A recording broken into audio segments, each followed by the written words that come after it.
अज़ल से है मुकाफ़ाते अमल का सिलसिला कायम। रुलाया है जिसने औरों को वो खुद भी चश्म तर होगा। सताया है जिसने औरों को वो खुद भी ज़हे सितम होगा। याद रखिए ये दुनिया मुकाफ़ाते अमल है।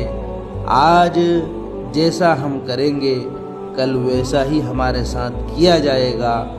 आज अगर किसी का दिल हम दुखा रहे हैं, किसी को सता रहे हैं, किसी को रुला रहे हैं, किसी के साथ बेवफाई कर रहे हैं, तो ये सब हमारे साथ दुनिया में किया जाएगा। और फिर उस वक्त हमें याद आएगा कि हमने भी ये किया था, किसी का दिल दुखाया था, आज हमारे साथ ये सितम हो रहा है। फिर हम लोगों को नसीहतें करेंगे और रोएंगे और बड़ी तकलीफ़ और कुर्ब और बेचैनी से गुजरेंगे, जो बड़ा मुश्किल मरहला होगा। इसलिए किसी को मत सताएं।